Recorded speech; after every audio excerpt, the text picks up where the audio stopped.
I was a little nervous when they said that someone would be getting ready to introduce me, mainly because many of you know me, and I was concerned that maybe the truth would be told about me. And then they said Marcus would be introducing me, and Marcus doesn't know me very well, so I had a degree of comfort in that because he would just read it exactly the way I wrote it. I was excited about hearing me after that resume. I hope not to disappoint.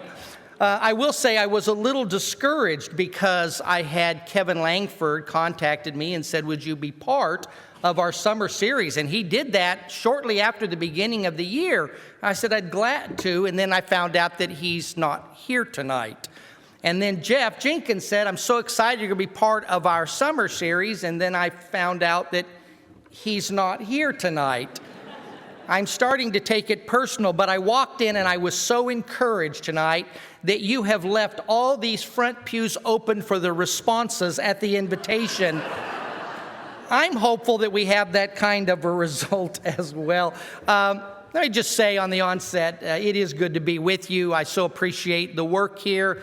I've been having an opportunity to share in some of your ministry for almost the last 20 years through the Future Preacher Training Camp, and look forward to being back here towards the end of the month. But I know that there is much more that's done than just that week and the preparations around it, and so you are to be commended for that. I continue to hear about the good works. I'm glad to see Marcus added to the staff here, and as I said, I know that you are doing a good work for the kingdom. For those of you who don't know me, I am a talker.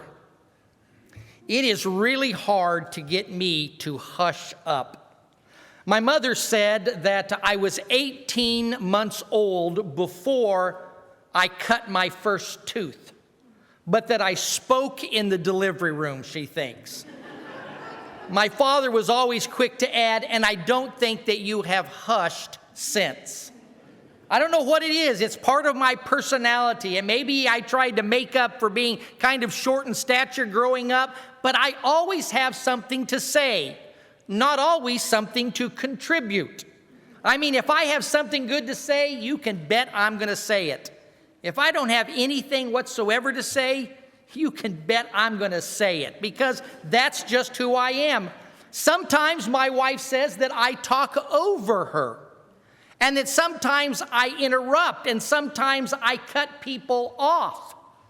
In fact, she even says that sometimes when I act like I'm listening, what I'm really doing is thinking in my head, what will I say next? I'm a talker. It is hard to get me to be quiet. Tonight, I want to encourage all of you to be talkers. Not the kind of obnoxious and occasionally perhaps even insensitive and rude talker that I can be, but I believe that Christians, all Christians, should be talkers. Now, before we look at that with a little bit more depth, I know that there is times in which silence is golden. Let's take, for example, Facebook. Hush. Okay? There is some times for us not to express our thought through social media or our thoughts publicly. There is some honor in that. I mean, Jesus himself, when he stood before his accusers on the night of his trial, when he was surrounded by that council there making accusations, all of them false about him, he chose silence over speaking. But it has been my experience that silence is the norm, not the exception. That for whatever reason, that Christians have a tendency to be silent about one of the most important things in their life, namely Jesus and the message of Jesus Christ. My father was a gospel preacher for more than 50 years, and he excelled in the area of personal evangelism. I don't say this, in fact, if he were alive, he would be bothered that I would give him much credit, for he recognized that the power was in the gospel of Jesus Christ, but my father was an effective communicator of that message across the kitchen table in living rooms and in Bible classes, to the point that there were many that heard and responded to the gospel of his work. But the frustration that he felt in all 50 years of his preaching was this: Christians are too often silent about Jesus. They are too silent when it comes to sharing in word, in deed, in their relationships, in their pastimes, in their calendar, in their priority. They are silent too often when it comes to the matter of Jesus. And that shouldn't be the case. And the reason why is because the message of Jesus is just too big to be quiet about. I mean, think about the things in our life that are those big things, big events, big circumstances. They readily roll off of our tongue. We're excited when we find a brand new restaurant. Oklahoma City, the first Uncle Julio's Mexican restaurant has opened. Now, if you've been to Uncle Julio's, you can imagine the word is spreading. It's almost impossible to get in there. When we find a marvelous cleaning product, I'm always concerned when I watch on television, they go, "This will get blood out of a carpet." Who's buying that is what I want to know. But we share the word, right? We share with people, this is an amazing cleaning product. And certainly when it comes to some things that are more important, right? A new baby's arrival, about an engagement, a sale on shoes, right, ladies? I mean, we tell people about these things, and the message of Jesus is so much bigger than that. Why is it that we are so silent about the good news about Jesus? We need to be those who are speaking about Jesus, who are talking about Jesus, who are obsessed with the theme of Jesus. I mean, we need to be those people that we're obnoxious when it comes to talking about Jesus. Now, some of you only heard the first half of that and you said, well, I can be obnoxious. I'm talking about the fact that they say, the only thing they want to talk about is Jesus. The only thing on their mind is Jesus. In every conversation, they seem to come into it with talking about Jesus. That needs to be who we are. And why wouldn't we be when you think about the message of Jesus? When you think about the fact that Jesus is God. I mean, is there anything bigger than God?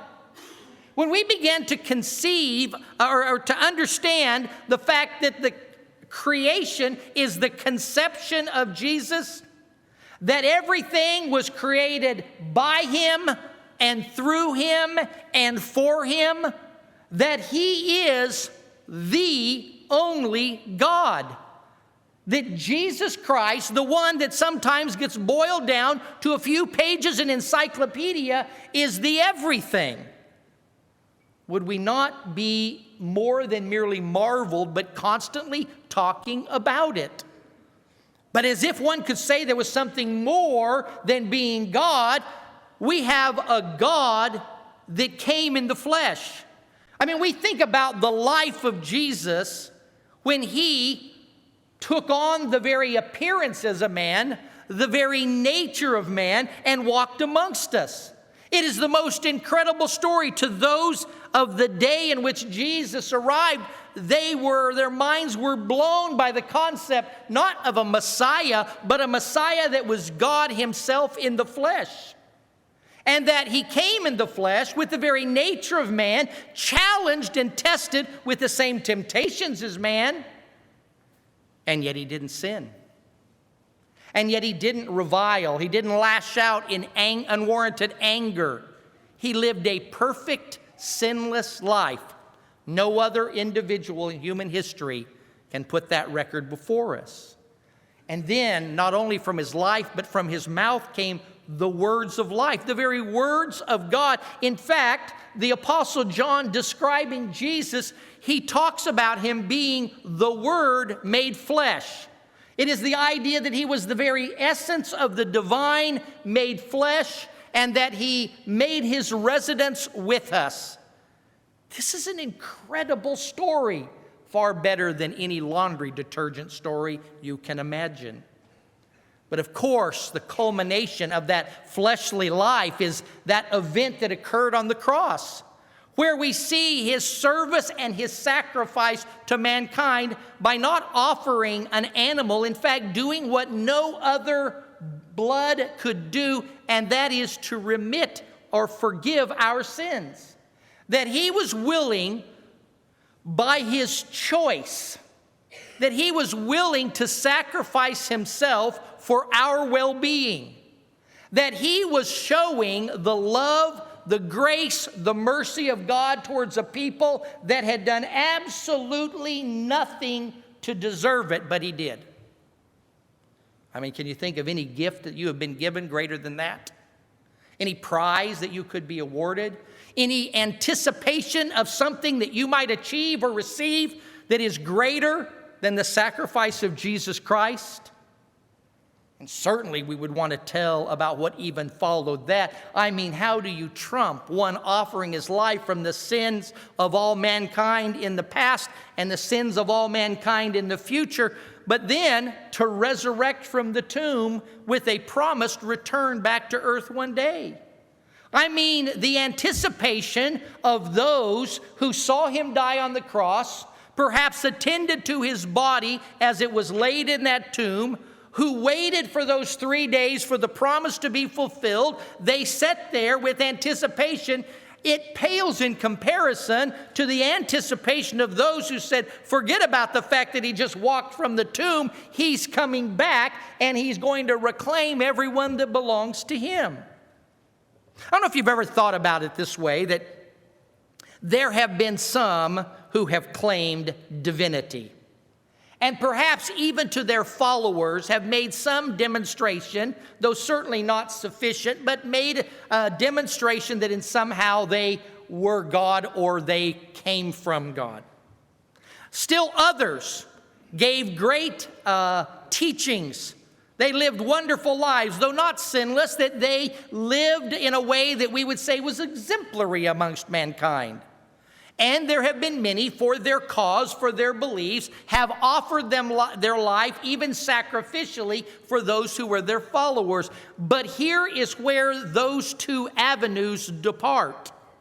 And that is the fact that Jesus Christ did what none of them have ever done, nor any of those in the future will ever do. He emerged from that tomb, resurrected by his own power from the dead. That changes everything. In other words, Jesus was not just a good man. He was not just a great teacher. He was not a spiritual leader. He was the one and only, unlike any other that had ever been or ever will be. God in the flesh, sacrificed, resurrected, and returning. One would think that that story would find its way to the lips of those who are his followers. Now, if you think about it, we have some examples in Scripture of those who had a real face-to-face encounter with Jesus and his message, and they were not silent. For example, in John chapter 4, that familiar story, the woman at the well, a Samaritan woman looked down upon by the Jews, not only because of her gender, but also because of her nationality. She's there at that well. Jesus asks her for water, and they begin this conversation that turns from physical water to living water, and she inquires about some things, and he tells her about her own life, and she has this experience with Jesus, and she becomes one of the first evangelists in the New Testament, because she picks up and goes into town to tell all the menfolk about Jesus. Is this the one? He has told me all about myself. She wasn't one to stay silent because she had been with Jesus face to face. The disciples, specifically Peter and John in Acts chapter 4, they have been preaching about Jesus, and they are drug in before the council, and they are threatened to within an inch of their life.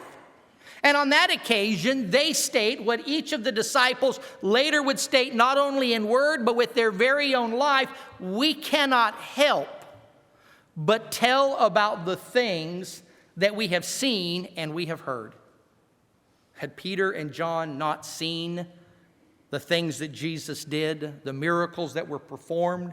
A storm calmed, him walking on the water, the lame were healed, the blind were made to see. They said, you don't understand. We've had this encounter with Jesus. We cannot help. You do what you need to do. That's up to you. But as far as we're concerned, we've got to tell you about Jesus. In Acts chapter 8, there is great persecution at the oversight of a man by the name of Saul. We would later know him as the Apostle Paul. And this persecution presses so hard on the church in Jerusalem that it basically explodes. The people are scattered, Acts chapter 8 says, and it says, as they went, that is, those who are being scattered, they proclaimed the good news. They were those, it's the very same word that we get our word preacher from. That's what they all became. They became the spokesman. They became the herald. They became the proclaimer of the message of Jesus. Why, under such great persecution, would they do something like that? The answer? Because they had seen Jesus. They had heard about Jesus, and they were followers of Jesus. Now, if you think about it, even the Pharisees, who wanted nothing more than to silence the believers.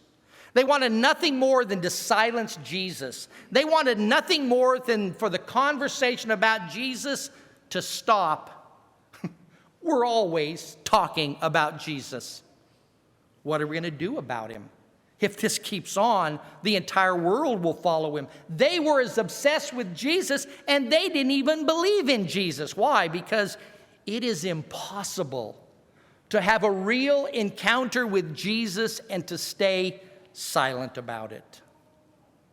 If you will, open your Bibles to Mark, the 7th chapter. There is one occasion that I wanted to spotlight this evening that I think gives us great learning in this regard. The occasion is the healing of a man who was deaf and was somewhat tongue-tied, had a difficulty speaking, probably as a result of that. In Mark chapter 7 and verse 31, Mark records the incident. He says, and again he, that's Jesus, went out from the region of Tyre and came through Sidon to the Sea of Galilee within the region of Decapolis. And they brought to him one who was deaf and spoke with difficulty, and they entreated him to lay his hands upon him. He took him aside from the multitude by himself, and he put his fingers into his ears, and after spitting, he touched his tongue with the saliva, and looking up into heaven, with a deep sigh, he said to him, Ephphatha, that is, be opened. His ears were opened, and the impediment of his tongue was removed, and he began to speak plainly. He, that's Jesus again, gave them orders not to tell anyone, but the more he ordered them, the more widely they continued to proclaim it. And they were utterly astonished, saying, He has done all things well. He makes even the deaf to hear and the dumb to speak. Let's go back and look at what we're facing here. We're facing a situation of a man who is deaf and has an impediment of the tongue. I think we can draw the conclusion that this was a lifelong disability. I remember, some of you do as well, remember the very first Incredible Hulk on television. A guy by the name of Lou Ferrigno, a bodybuilder. I started to say an actor. That wasn't very fair because he wasn't very good at that. But he was a muscle-bound guy, and as the Hulk, all he had to do was get painted green and scream and groan and throw things, and he could do that. Well, Ferrigno, when he was filming that, was deaf. And when you would hear him speak, he struggled. It took years of hearing aids as well as voice therapy. He now can converse. But it took years of work. We have this man, no doubt, born in that way. He is tongue-tied. He is unable to speak because he cannot hear his own voice. And Jesus does some things. Jesus puts his fingers into his ears, right? And it says, and then he touches his tongue. There is a single word there that implies that he spit on his finger and put it on his tongue. I can tell you, I probably would have spoke had somebody done that to me too. And the first word I would have said was, don't do that. But Jesus looks to heaven as if to give us an indication of where he is calling for the power of healing to come from. There is a sigh. I wonder about this sigh. Was this the sigh of frustration? I'm having to show them again who you are and that I'm the one that you sent. Was it the sigh of sorrow, thinking about a man who has been struggling for all these years? For the last 6 weeks, I have been struggling with hearing impediments. It's an infection in my head. The doctor says they're probably whatever it is in your head's probably going to starve to death. I don't know what he meant by that, but the idea is I can't hear very well. And there are days in which it is so bad that it's just like there's somebody got their hands over my ears, and it almost drives me crazy. I can only imagine being completely deaf for an entire lifetime. Jesus feels this pain. He sighs. He then gives a command in his native tongue, Aramaic, a word that Mark chooses to translate for us that says, be open. The word really means to be opened fully, to be opened completely, to be opened without restriction. In other words, this is not something that's going to take a long time to do. It is something that is going to happen instantaneously. But notice that Jesus took this man away from the multitude. There were some that no doubt had a concern for this man, and they brought him and they said, this is our friend. We need you to help him. There were others that were the constant looky-loos who said, another miracle. Let's see what's going to happen. There were some who were the naysayers that said, he can't do this.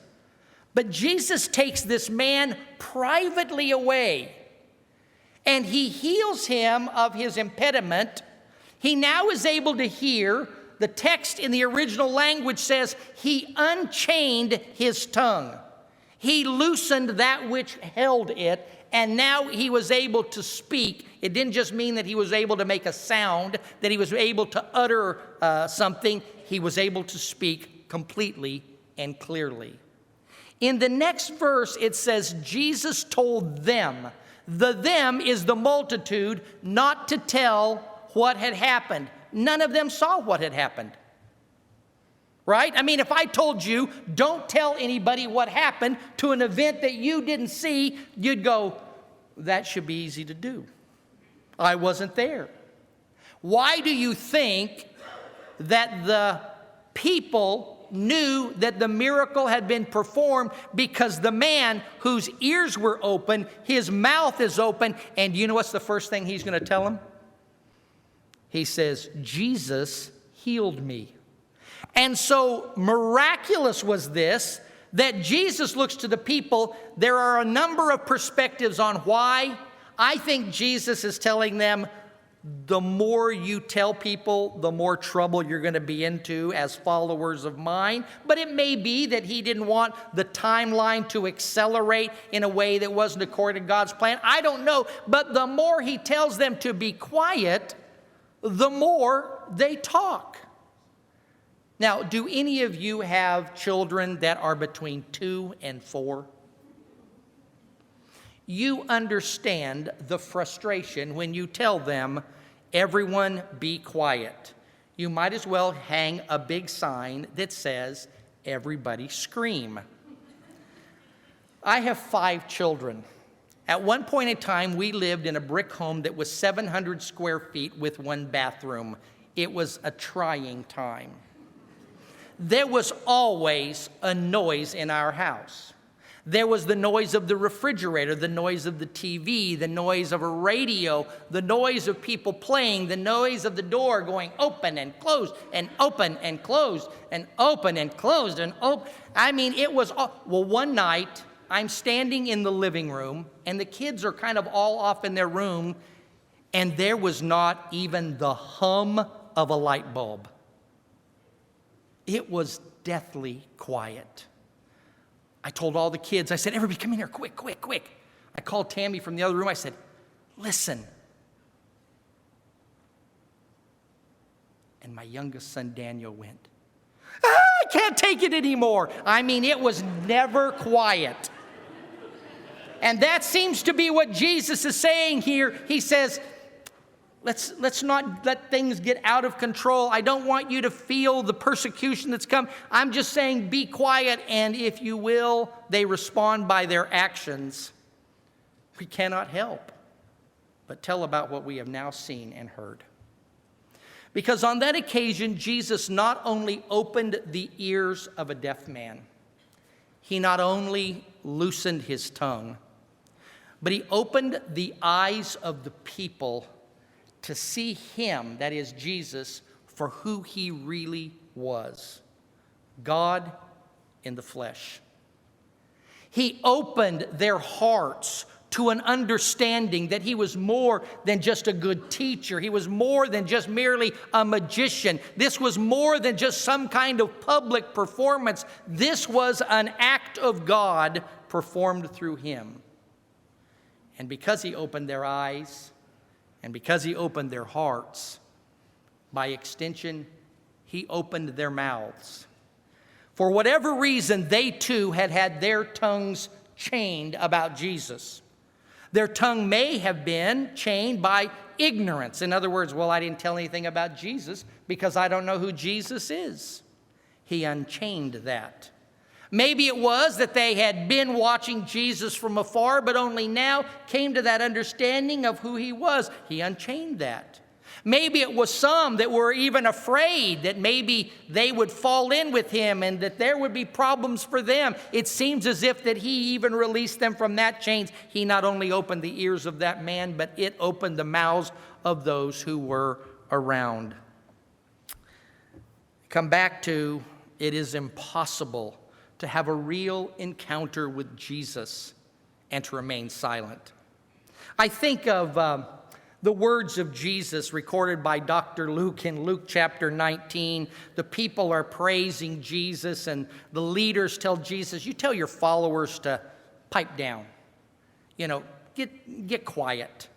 And Jesus says, if I were to silence them, the very rocks would cry out. The point being what? You cannot silence who Jesus is. It has to be told. And so I think we find ourselves, or should find ourselves, like the prophet Jeremiah, who, when facing, it's the very theme of this summer series, he says, if I am to contain this, if I am to hold this inside, it becomes in me like a fire burning, and I cannot contain it, and I am wearied by holding it in. Those who have had a real encounter with Jesus, that's who they are. They are the talkers. They are the obsessed with. They are difficult to keep quiet and to hush up. In fact, even as we look at church history, there were those that we call the apostles, and there were those that were disciples of Jesus Christ that gave their very life for the cause of Christ. And in that, we have found through their martyrdom a great testimony. For those who thought they could silence the cause of Christ by silencing the voice of his followers, did nothing but throw kerosene on that fire, and it exploded into human history. It cannot be silenced, but it can be silenced in our own life, individually. I think that in Mark chapter 7, we see more than simply an interesting story, more than just a miraculous story, more than just one more piece of evidence about who Jesus is. We really have Jesus speaking to you and I. He is not putting his fingers in our ear. He is not touching our tongue, but he is most certainly standing before us and saying, be opened. He is looking into our eyes and saying, be opened to who I am, God. God in the flesh, the creator, the sustainer. I have demonstrated, as the apostle Peter put it on the day of Pentecost, he says, this very man attested to you by God. Jesus looks into our eyes and says, be opened. He stands before our ears and he says, be opened. Be opened to the words in which I have left, the words that I have revealed. Be open to that teaching. Move away the clogged of all the confusion of the world. Move away those preconceived ideas. Open and listen clearly to what I have said for you to be and to do, and what I have promised and how that can be realized. He stands on the very door of our heart and says, be opened. Be opened as we look at what he truly did. He was God who surrendered the glory of heaven to walk along amongst us, to live perfectly and to be accused of being a great sinner, to be executed though he did not deserve it on behalf of those who most certainly did. And that while he was reviled and while he was spat upon and while he was beaten, to look upon them and say, Father, forgive them, in that great act of love. If that doesn't break your heart open, I don't think there's anything that will. And by his actions, Jesus seeks to open our hearts.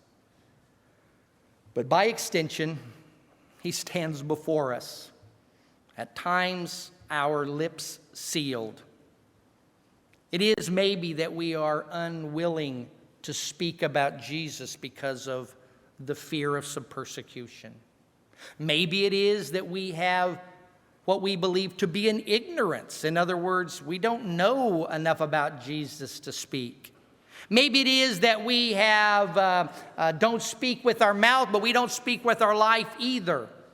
That the relationships that we're involved in do not reflect those who are followers of Jesus Christ, or the people that we choose to hang out with and to make our closest companions does not reflect that life. Maybe it is that it's in our priorities as we begin to decide not just what am I going to do on Sundays, what am I going to do on Wednesday nights, what am I going to do every other day of the week? Where is my priority? Notice I don't say priorities. There is no other priority. Jesus Christ and his message is the only priority. It is that very thing that Jesus stands before us and to our mouth says, be opened. For it is impossible to have a real encounter with Jesus Christ without telling someone about it. We must be talkers. We must be those that are hard to silence. We must be those that you just can't keep quiet, who are obsessed, who are intrusive, who are constantly speaking about Jesus, because that's how big Jesus really is.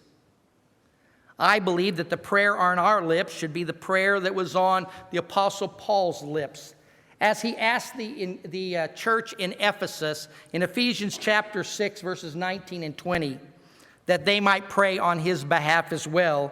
Here was his request. Pray on my behalf that utterance may be given to me in the opening of my mouth, to make known with boldness the mystery of the gospel, for which I am an ambassador in chains, that in proclaiming it I may speak boldly as I ought to speak. In other words, Paul does not ask for the chains to be removed from his arms, the chains to be removed from his legs, the bars to be removed from before him. He says, loose my tongue, and may I speak with boldness the great message of Jesus Christ. I want to give you a challenge tonight. But before I do that, I want to speak for just a moment to some of you who may be here tonight that don't know very much about Jesus.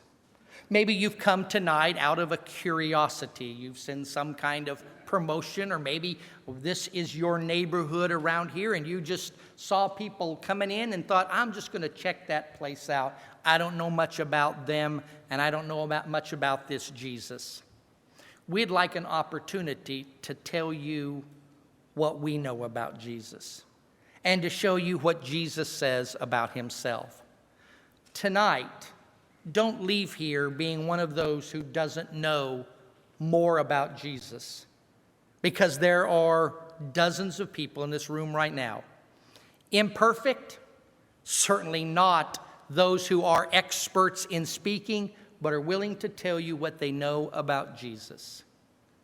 And if there's any of us that can help you, don't be embarrassed, don't be shy about saying, could you tell me a little bit more about Jesus? Because my hope is that everyone would be said, I would be more than glad to. For those of you who do know about Jesus, those of you who perhaps have been silent, I want to encourage you this week to be a talker.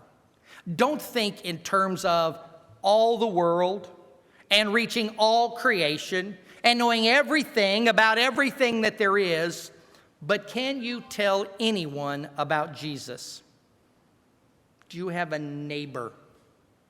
Do you have a friend? Do you have a family member? Do you have a coworker? I want you to think right now in your head about that individual, and I want you to devise a plan over the next few days of how you can tell them something about Jesus.